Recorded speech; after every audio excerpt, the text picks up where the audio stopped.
please leave a comment and click the like button. It really helps the algorithm introduce these stories to new people. Thank you. I lost my father in Iraq, so my uncle took it upon himself to teach me about stolen valor. I never thought I'd tell anyone this.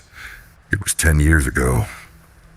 I was in a diner with my Uncle Barry and my cousins James and Derek at the southern state line of Arkansas. My uncle was a bully, and I wasn't too fond of my cousins either, but I was stuck with them. My mom had flown down to Shreveport to care for my dying grandmother, so I got the pleasure of going down there the long way with my uncle. A couple of days sitting in my uncle's Lexus and listening to Limp Bizkit and inane conversation was the price I had to pay to go watch my grandma die. Didn't seem fair. I watched my cousins talk to their dad, and I hated them for it. I was jealous. I lost my dad in Iraq shortly after I was born. I never knew him. Being around them made his absence so much worse than it normally was. What happened after that diner made me think about my father even more, and the things he would have taught me if he was still alive. All I had from him, other than the stories my mother told me, was the creed that he lived and died by. Semper Fi. Look at that, my uncle said with disgust. What? The counter. My uncle and my cousins were staring at a little guy who was wearing a dirty Marines uniform, standing at the counter of the diner. He couldn't have been more than 20. You gotta be fucking kidding me. He's even got a bunch of damn medals pinned on him. All three of them were staring at the young kid with looks of disgust. What's the big deal? I honestly had no idea. My cousin's eyes went wide, like they were trying to get me to shut up. My uncle exhaled and glowered at me. You think he's actually in the military? You think he earned those medals or that uniform? That belongs to someone else. Someone who earned it. Maybe it belongs to his dad or something. My uncle narrowed his eyes. One of my cousins smacked me in the back of the head. It didn't hurt. It was just meant to make me feel weak and submit. Surrounded by the three of them at that table, it did the job. We watched the kid in the uniform grab a couple of bags from the woman behind the counter with his dirty white gloves. He was reaching for his wallet to pay for whatever was inside, but she waved him off and told him that it was on the house. Anything for a man in uniform, the woman laughed. My uncle was shifting in his seat like he wanted to get up and beat the hell out of the kid as he walked out of the diner. Stolen valor. It was the first time I had heard that phrase. As my uncle went on and explained it, I couldn't help but think of stories that my mother had told me about my uncle. He hated my father, and the feeling was mutual. He thought he was an idiot for signing up, and a failure for not coming back to my mother. My uncle had never served in the military. He was a lawyer. Derek was almost 19, and James was almost out of high school, and I had never heard either of them express any interest in going to the military. It was weird how all three of them spent the rest of our meal bitching about some kid that they didn't even know wearing a uniform that they never had any interest in wearing themselves. My uncle told us to go to the car and wait while he took care of the bill. After a few minutes, I watched him do a half-assed run out of the diner toward the car, and when he got in, he was laughing. He sped out of the parking lot and turned down one of those windy roads. If she's not going to make that kid pay, then why should we? My cousins started laughing. I didn't say anything. I was the smallest guy in the car, and the youngest at almost 12. I'd fallen prey to having the shit beaten out of me by my cousins before, and it was still a long way to Shreveport. About a couple of miles away from the diner, my uncle saw the kid again in his headlights, walking down the side of the road. My uncle flew past the kid and honked his horn while he did it. The kid jumped, and both bags that he was carrying fell to the gravel shoulder under his feet. My uncle slammed on the brakes, and he looked at the three of us. "No, I can't do this. Not in front of you guys. Sometimes you've got to stand up for what you believe in, no matter the cost. That's what men do." He looked at me. "I'm not going to let people like that disrespect people like your father and his sacrifice. With him gone, someone has to be an example for you." I wanted to scream at him that he didn't even like my dad, but I didn't. I was scared. He turned the car around and drove back toward the kid. He was on the side of the road, picking up his bags, when my uncle drove up. Uncle Barry put his shiny car in park. "Come on, boys." We all got out of the car.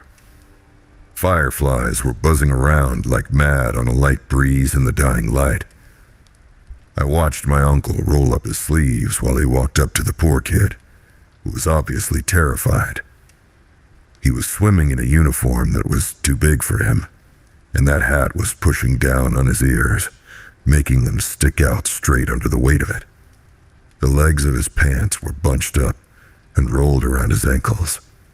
I couldn't stop staring at his dirty white gloves that had 2 holes on the knuckles. "Just out for a walk tonight, Sergeant?" Both of my cousins stood on either side of the kid, while my uncle stared into his face. James was filming everything with his phone. I hung back, wanting to be anywhere else. "I asked you a question. What are you doing out here?" The kid was stammering as he answered. It was obvious that he was special, severely so. His voice was broken and the cadence was off. It was like blood in the water to someone like my uncle. "I'm taking dinner back home to my mom, sir." "Why are you wearing that uniform, Mr. Gump?" My cousins laughed, but the look on my uncle's face was dead serious. "It belonged to my daddy." "Daddy, huh? Your daddy's okay with you wearing that?" "Well, he's in heaven, sir. He died in Iraq when I was little." My heart sank. My nephew's daddy died in the war too. You don't see him wearing something he didn't earn. I think your daddy's probably rolling in his grave with you out here, parading around in that thing. If he was still around, he'd tell you that it's inappropriate. My mama says it's okay. Well, your mama must be as dumb as you sound. Now take it off. What? Take the fucking uniform off. His voice was so cold. I have to go. The kid tried to walk around, but my uncle wouldn't let him. I said, "Take off that uniform, or I'll take it off you myself." The kid looked at the hard faces of my family, and then he looked at me. I couldn't take it. "Uncle Barry, this isn't right." My uncle turned and slapped me across the face to shut me up. I remember it hurt so bad, but it was nothing compared to what happened next. He turned back to the kid and started snapping his fingers. His expensive gold watch glinted in the headlights. "Hey, I am Sam. I said take off the fucking uniform." I was helpless and didn't know what to do. I wanted to help that kid so bad. The kid tried to push through, but my cousins pushed back, and in the scuffle, he punched Derek right in the face. My uncle and cousins began to beat the poor kid, while all I could do was stand there and beg for them to stop. Then I watched my uncle and my cousins strip him down to his t-shirt and boxers while he was screaming for them to stop.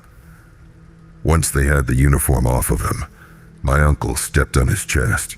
The kid was bloodied and bruised, and he stopped struggling as my uncle grinded his foot down, driving the kids back into the gravel shoulder. "You finished? Good." Uncle Barry walked away, gathered the uniform, and threw it into the trunk of his car. He straightened his hair back, and then he squatted down next to the crying kid. "Here's the deal, dummy. You're going to walk back home, and you're never going to wear another one of your daddy's uniforms again. Got it?" "Yes, sir." My uncle helped him up, and even handed him the 2 bags that he had been carrying. "Get the fuck out of here." The kid started to run away. "I said walk, dipshit." The kid slowed down and walked. He was shaking. He was crying. My family was laughing.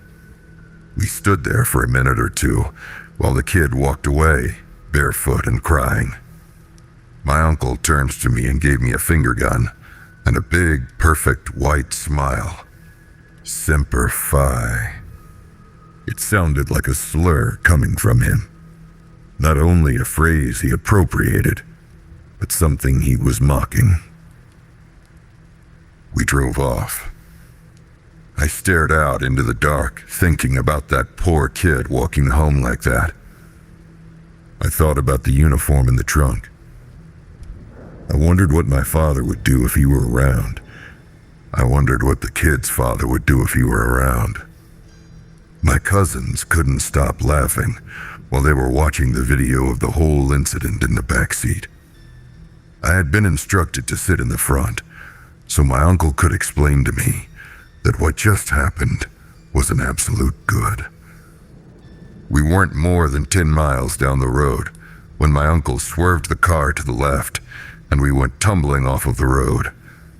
We only saw it for a split second, but there was something huge running in the middle of the road toward us after a blind corner, and we just missed it.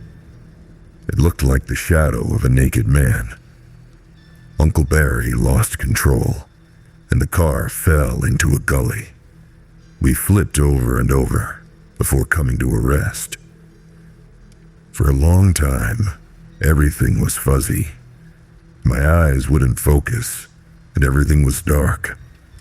I heard metal screeching and popping. I heard growling. Derek started mumbling, and then he started screaming behind me.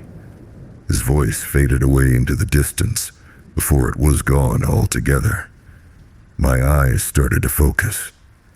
My uncle was starting to wake up, and he was moaning. Then he started screaming and crying. My eyes could finally focus. James hadn't been wearing a seatbelt, and his body was broken in several different angles. He was a bloody show in the back seat, still holding his cell phone with that video playing. He was staring back at my uncle with glassy, lifeless eyes. Derek wasn't in the back seat. We struggled to get out of the car. Uncle Barry yelled at me to call 911. Fireflies were swarming all around us. One of the headlights was still working and pointing off into the woods. I had no service on my phone. My uncle was weeping and calling out for Derek. After a moment, we heard Derek answer. He was screaming somewhere out in the dark. My uncle searched in the glove box for his flashlight. I noticed that the trunk was open. The uniform was gone. My uncle grabbed me and we started following the sounds of Derek's screams.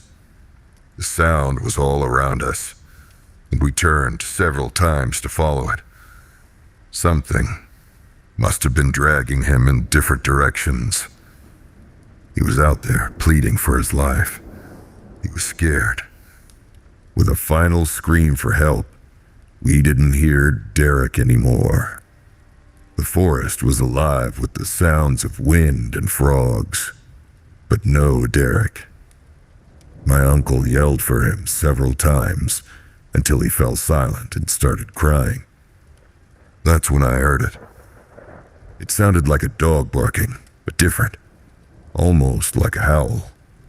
Something moved out in the woods, and we barely caught a glimpse of it in the beam of the flashlight. Someone was out there. Someone big. My uncle moved the flashlight around. The barking and the howling got louder and louder until it was everywhere. My uncle's flashlight went out. The only light left was the meager beam through the trees from the headlight far behind us. The barking stopped. For a moment it was silent. A tall shadow was in front of us. I thought it was a thick tree trunk at first, but then it moved. A huge man in the dark. He was growling at us. I saw 2 bloody white gloves. One held an arm that had been torn from the socket, and the other held a blade. Before I could even turn around to run, my uncle had pushed me forward as a sacrifice, and as I hit the ground with my face at the feet of the man in the shadows, I could hear my uncle running back towards the car.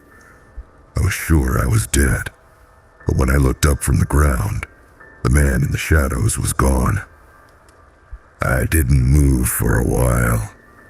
I stayed on my knees in the dirt while I heard my uncle making the same noises that my cousin did off in the distance. I didn't move until I heard the sirens off in the distance. I don't know who that was in the woods that night. I don't know if it was the kid's father or mine, or just some naked kook who decided to kill 3 members of my family and spare me. The authorities never found the bodies of my cousins or my uncle. They did find the tattered old uniform folded neatly on the hood of my uncle's car, and scratched in the paint of that shiny Lexus were the words my father lived and died by. The same words that I said to that kid when I gave him his father's uniform back. Semper Fi. Thank you so much for listening.